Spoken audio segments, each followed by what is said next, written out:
We often hear the story of Zacchaeus, the short tax collector who climbed a tree to see Jesus. But have you ever considered his story through the lens of mental and emotional health? Let's dive deeper, because Zacchaeus' journey holds some powerful truths for anyone feeling unseen or stuck today. Zacchaeus wasn't just short in stature. He was likely small in spirit, weighed down by things so many people quietly carry: social rejection, loneliness, and a damaged reputation. Imagine the internal conflict, that clash between who he was and who he desperately wanted to be. He was wealthy, sure, but he was also despised.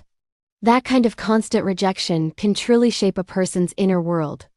Many of us know what it feels like to be on the outside looking in, even when we're in a crowded room. So, he climbs a sycamore tree.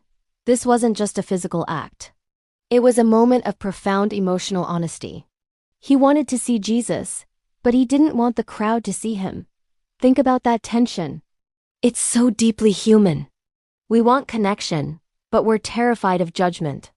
We want help, but we're afraid of being exposed.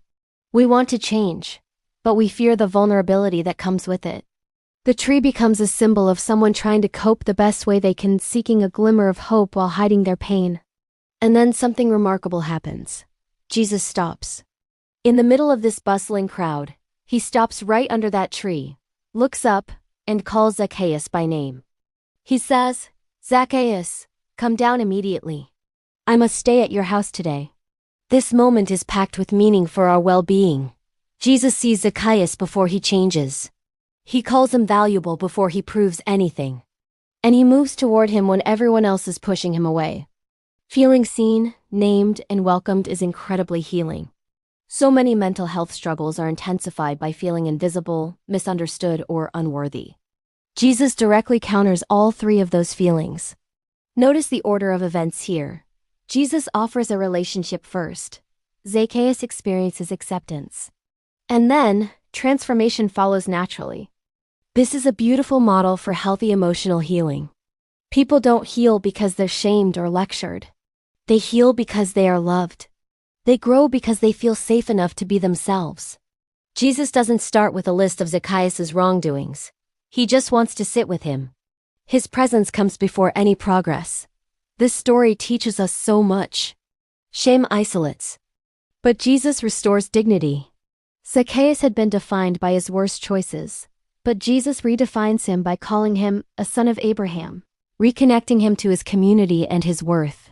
It shows us that people often hide their pain in plain sight. Zacchaeus looked successful on the outside but was empty on the inside. It's a reminder to be kind, as we never know the battles others are fighting.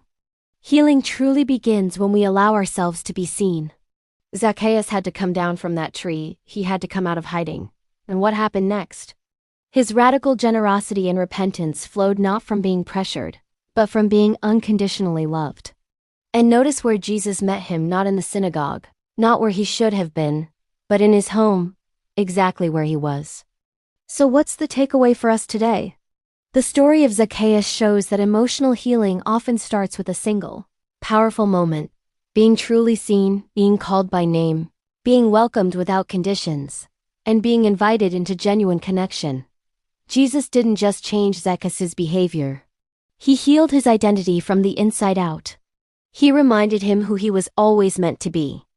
If you're struggling, please know you're not alone. And reaching out for help is a sign of incredible strength. There are resources and people who want to support you. Thank you so much for watching. If this resonated with you, please like, share, and subscribe for more content like this. We'll see you in the next video.